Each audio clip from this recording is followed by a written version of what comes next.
Hi everyone, and welcome to Let's Learn Premiere Pro. Today we're going to talk about how to frame your videos for Instagram. Usually when you're doing a video, you obviously shoot and frame your footage for a widescreen presentation.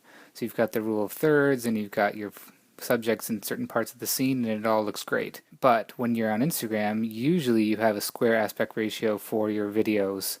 You know, some shots might work, but some don't. So we have to kind of shift them over to center them properly. You never really know where that center point is unless you have a guide. So that's why I created this Instagram matte guide to help you center your footage and create a more visually appealing version of your video for Instagram. Basically, it's just taking your footage and sliding it over one way or another so that you have an ideal composition for a square aspect ratio. So you can see here before it's kind of slightly off, but now I centered it here and we have something that looks a lot more visually appealing. And that can be done simply because we have the matte. Again, we have a model, and I obviously shifted quite a bit over to one side. So the original was a bit more off to the side, and obviously when I turn the matte back on, you can see that it doesn't look as visually appealing as when I had the matte on.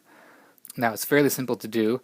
I did all this in After Effects with Dynamic Link. So you can see here I have one square exactly even on all four sides, scaled up to the height of a 1920 by 1080 composition, and then I just filled in either side with a black solid, turned off the original square that I used as a guide, and there you go, you have a matte for Instagram. And you can use that to guide how you place your footage for an Instagram export. This does seem fairly obvious and fairly simple, but I can tell you right now that it saved me a lot of time and a lot of guesswork when I was trying to create an optimal looking version of a video for a client. So I hope that helps, and I can throw up this template on the YouTube link as well to help you guys out and save you the time of yourselves. And if you have any other questions, please let me know in the comments and I'll be sure to make a video for you. Thanks!